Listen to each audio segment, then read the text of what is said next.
Well, it looks like we have a lot of ingredients today, so what are we making? Well, actually today we're not going to make anything. I would like to share with you the basic ingredients you need to make simple but tasty foods.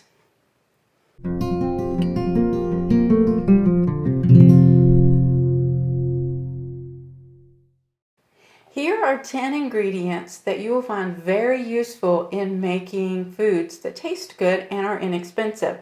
Let's start with pepper and salt. You will find that you use them quite a bit.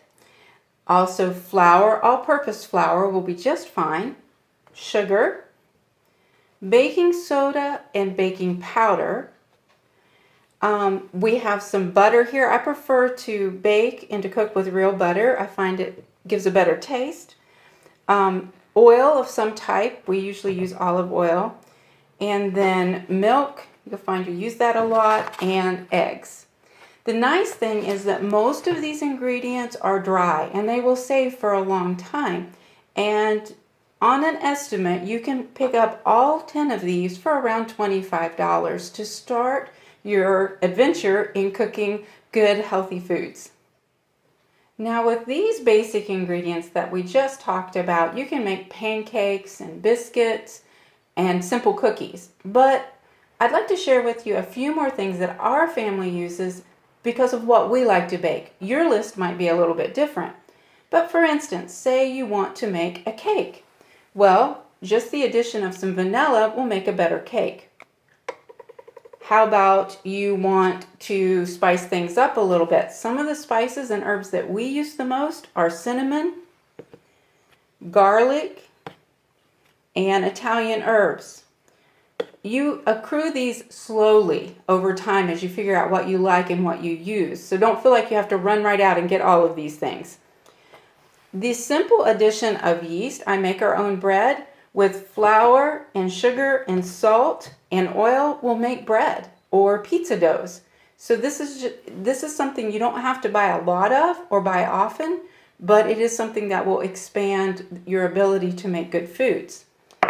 I always keep a bag of semi-sweet chocolate chips because you never know when you need to make a quick batch of cookies, or you could put them in scones, anything like that. So I always keep this handy. I may not use it for weeks and weeks, but it's there on the shelf for an emergency. One of our other staples is oatmeal. We eat oatmeal for breakfast several times a week, but it also is good in cookies, in rustic cakes. You can also make your own granola, which is very, very tasty.